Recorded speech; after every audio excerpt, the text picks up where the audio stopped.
let's give this list making thing a go. Let's give it a go.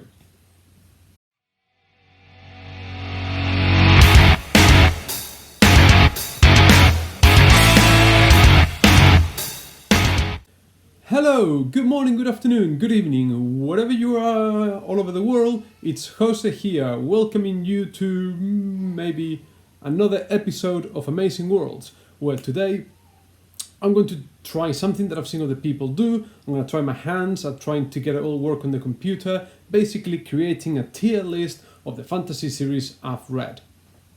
Here, as you watch, please like, subscribe, comment, let me know.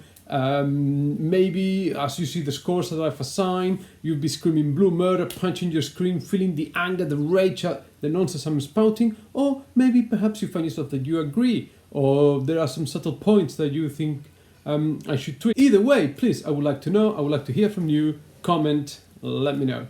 Okay, a brief explanation here. So I've created a basic 0 to 10 tier, 10 being awesomeness all round in general, 0 being really, really bad. But I know how hard it is to write a book. I've written a few myself. I find it really hard to crap on other people's effort. And I think I'm really, if you consider 5 being just okay, fine, okay, 5 is okay. I don't think I'll be giving anyone any less than 3 or 4. Seriously, I can't bring myself to do that, no matter how much I disliked something. And all of this is of course based on personal opinion, random factors that I've taken into account that will apply for some series and not others, and basically just being how I feel about it. Just a simple ground rules here. So it has to be, they have to be series, so no standalone books. So no, even if they belong to shared universe like Cosmere type, no standalone books here. So nothing like Good Omens or American Gods or the Team Power stuff or anything like that. I want series, yeah. When I get stuck, minimum trilogy type thing, I suppose. And in some cases, I haven't read the whole universe, but I may have read the first trilogy, a couple of trilogies in that universe, and then basing my opinion on that for now until I decide to revisit it. So that's the intro. Those are the rules. That's the explanation. Without further ado, let's get going. Okay, so here we are. We're recording now. These are the fantasy series that I've read. They've loaded up in whichever order they've loaded up. I didn't pre-design anything. So let's get started, shall we? Let's get started. Okay. I'm not going to go through them necessarily in any particular order. Here I've got the Black Magician trilogy by Trudy Canavan. You may have seen the review, and I'm also looking at here the Traitor Spy trilogy and the other book, which the Magician's Apprentice, all part of that Kiralia universe from Trudy Canavan. I think the second trilogy is not as strong as the first one, but I think it was a correct execution. It was enjoyable. I had a good time. There's nothing groundbreaking here, but nothing wrong at all. I think this is a solid 6. It's a good series. It's a good world to get into. Certainly the first trilogy. Okay, I think the second one brings it down a little bit, but I think I heard Brandon Sanderson say something like that in an interview that most of the fantasy you read is going to be good, just okay. So I think that's fine. What else have we got here? Dark Elf, the Dark Elf saga, The Legend of Drizzt by R.A. Salvatore. I think I've read about, I don't know, maybe 20, 21 books or something like that. I may revisit it at some point in the future. I think the first trilogy by publication order was fantastic, the Icewind Dale trilogy.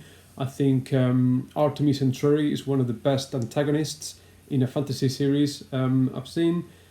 The second trilogy, the prequel, sort of begins really well in the world of Menzo Beranson, but the middle book and the last book, so it's just Dungeons and Dragons. It's just a joyride.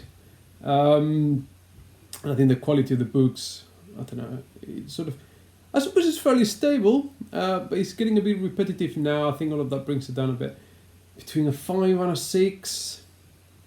It's different from Black Magic. I'm just going to give it a 6. I think it's correct. It's okay. Right, next, what have we got here? Here we've got Dark Materials trilogy. I actually had to put this down the first time I started reading it. I couldn't get past the first book. It took a second attempt to read it. I found it more enjoyable later, but the third book I found a bit disappointing. I don't know quite where he was trying to... It just went somewhere weird, I think. And, there's some deeper themes in there, I suppose. Why is my child being murdered as I'm trying to record this? That's quite off-putting, please. Anyway, I think that I am going to give it a 5 on the basis that it's not quite high fantasy, so it's a low requirement to obstruct your mind and get there. Maybe it's the first controversial opinion I've put in there. I don't know. Okay, what have we got next? Discworld by Terry Pratchett. It may come as no surprise to some of you that I think that Discworld deserves a 10. It's fantastic. Discworld, 85 million or 80 plus million books sold. I think the absolute joyride that it is Discworld comes from growing with the world. In a lot of fantasy series, the setting and the world is built and you just present it with it. With Discworld, I felt like I truly grew with the world, and the world was being shaped book after book, and the universe settled and became identifiable as you go along with the books. You're certainly going on a journey there, and plus all the social criticism, observations on our day-to-day life transposed to this fantasy world. And the often twists on classic tales and myths and stuff like that. I can check out my video on Introduction to Discworld. Discworld is a 10. Right, then we've got Dragonlance. Dragonlance Chronicles is a good series. I think Legends is superior and it's very close to my heart. I've reread them many times. I just dislike the way it went after. I hate what they did with the Tasselhoff character.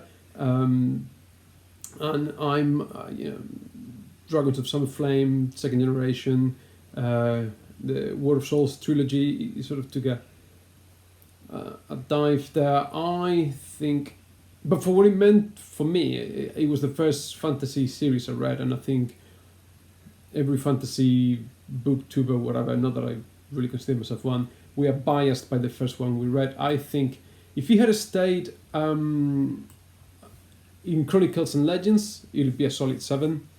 The rest of the universe by Margaret Weiss and Tracy Hickman, I think is weaker, but for sentimental reasons, Dragonlance for me, 7. The Earthsea series by Ursula Le Guin, still out there on the pronunciation.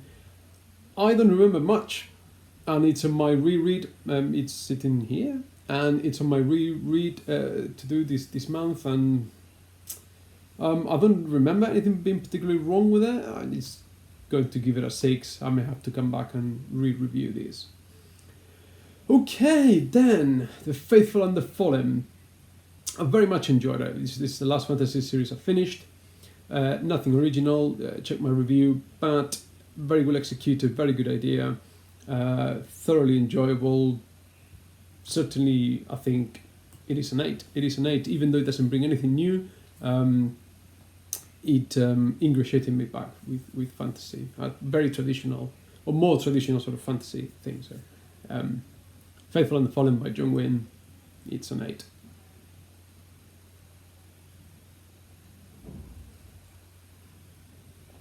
Right, next we've got Farseer trilogy. I haven't read anything else by Robin Hobb other than the Farseer trilogy. I enjoyed it. I enjoyed the world setting. I enjoyed the characters. I was disappointed by the ending. But there are some really strong characters that has made me want to go back to that world, and I'm planning to do so. I'm hoping to do so this year. So I think Farseer is a 6. But if I am from what I hear from people that have read it, apparently it's the weaker of all the trilogies set in that universe. So I think for me it's a 6, but 6.5 maybe. I want to go back. I want to go back to that amazing world. So there you have it. Ooh, right then. First Law trilogy by Joe Abercrombie. I was in two minds about it. For me, it was going to be a 7. I enjoyed it. I certainly enjoyed it. Some great character work there. Glottka is brilliant, and the twists and that grimdark. Bringing new stuff to the table. Really enjoyed First Law. But then because I read Faithful and the Fallen after, and I really enjoyed Faithful and the Fallen, then maybe I enjoyed it more than First Law, or maybe I remember enjoying it more because it's the most recent series. So I was thinking that maybe First Law would be a 7, but I've realized I want to go back to the First Law world. Maybe I don't want to read the second trilogy, but I am interested in the standalone novels. And for that, I think the First Law is an 8. Right. Gentlemen Bastards is an incomplete series. There's a lot more to come. I believe in Scott Lynch. I believe that he's taking his time, but I believe we'll see it. On its own, Lies of Locke Tamora, the first book, is a 9. It is a 9. Red Seas and the Red Skies, not as strong. Republic of Thieves, certainly not as strong, but there's a lot to come. So I have to be cautious here. I think, what do I think? Because it's incomplete, and because it's a 7 or an 8. I'm going to put it at an 8. And this is one where I think it could go up to a 9 if the series picks up a little bit and we see more. Alright, okay, so I think that's where I am at. Should we do Game of Thrones? I've been leaving it there. Game of Thrones, okay? Game of Thrones. I'm not going to get swayed by the TV show. I actually read the books before the TV show came out. No, actually, my sister introduced me to the show. She was watching the first season when I went to visit her once, so I decided to pick the books and read them quickly. But I'm not taking the show into consideration.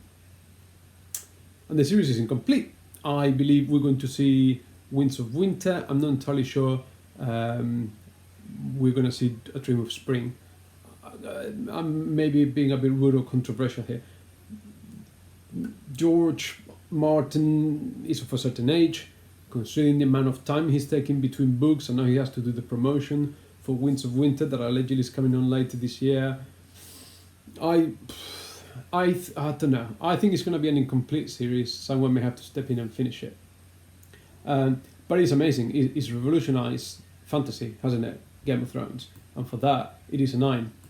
If he finishes it, and if he finishes strong, it'll be a 10 for sure. Right, Harry Potter. I don't know, is it justified being here? Is it YA? Is it adult fantasy? I think Harry Potter is a 10. What it did for books and reading and fantasy, the queues of people waiting for the books and stuff like that. J.K. Rowling, a millionaire many times over. Oh, but that last book was atrocious though. No, that's going to bring it down to a 9. Sorry. That last book was absolutely poor. I found it very disappointing. If that ending had been a little bit stronger, if as we grew with the books, the ending had been a bit more, I don't know, a bit more harsh, a bit more cruel. Yeah, I need to, sometimes I get carried away. I just need to think about it. I think Harry Potter is a 9. Right, then, the Lightbringer series. Let's energy up.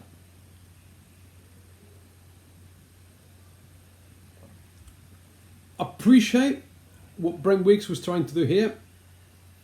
Some good character work, but there's some inconsistent tone in the books. You got a bit of banter, comedy going on at times, and then you check in the odd rape scene there for good measure, just to keep things edgy. So fairly inconsistent. The ending was a cop-out. I really liked the magic system, but I didn't like the fact that he cheated the magic system. I'm not entirely sure where he was going. That ending is just is a hot mess, to be honest. And then the chickening out of putting the real ending as a hidden Easter egg in his website, whatever. I think it's a very good effort. I think it's a strong idea with not a very strong execution, and for that reason, I'm gonna leave it at a 6. All right, okay. Lord of the Rings. Okay, Lord of the Rings. Plot holes galore. There are a lot of plot holes in Lord of the Rings. I think everyone would acknowledge that. Forget about the movies; they were brilliant. They stood the test of time. Movies are, I think, a very good adaptation, or as good an adaptation as anyone was going to get. Some director licenses, they are coming new stuff. But anyway, The Hobbit adds to it, but The Hobbit is more for children, if you read it. And then The Silmarillion just gives you the sense of scope and breadth of the world. I mean, for crying out loud, the guy actually invented languages. He invented the Elven language for Lord of the Rings. Okay, it's the grandfather of fantasy. Fantasy existed before Lord of the Rings, but Lord of the Rings just made fantasy, okay? And for that, just for being the pioneer, for being there, all the way, it is a 10, isn't it? It has to be. There's no argument about it, I think. But if you argue, write it down. Let me know. Mistborn. If you've watched my review, you know where I stand. I think it suffers from similar problems to Lightbringer. Plot lines that go nowhere, cheating the magic system. I appreciate the hard magic system. I want to see someone do a hard magic system well. I'm still to see it happen. Maybe I went in with expectations way too high. I was missold. Brandon Sanderson and Mistborn, I don't know. It is a 6, sorry. I know some people will scream blue murder here. I know some people will think I'm crazy. Wait, this is not going all the way to the end. Anyway, bye, stay there. That's my opinion. Feel free to argue. Chronicles of Narnia. It is unbelievable. I find it difficult to imagine that C.S. Lewis and Tolkien were actually drinking buddies at the Eagle and Child pub in Oxford. There's a plaque there commemorating that. I've been there. But the tone is so different from Lord of the Rings, and it was more clearly written for children. I don't think it has stood the test of time very well. I've got it up there. I may make a review at some point. I think Narnia, it's a 5. I think it's a 5. It is what it is. It is a fantasy for children of the 50s. And it's got some issues I may talk about when I do a review. Then we go into the Night Angel trilogy by Brent Weeks. Some people say this is not as good as Lightbringer. To me, it is. To me, it doesn't suffer from the plot holes and issues that Lightbringer does. And from a personal standpoint, it brought me back into reading fantasy as an adult. I kind of have got started with Dragonlance, Lord of the Rings, and then fantasy. I didn't realize there was fantasy outside of Dungeons and Dragons. So for me, Night Angel is a 7. I'm going to give it a 7, yes, for sure.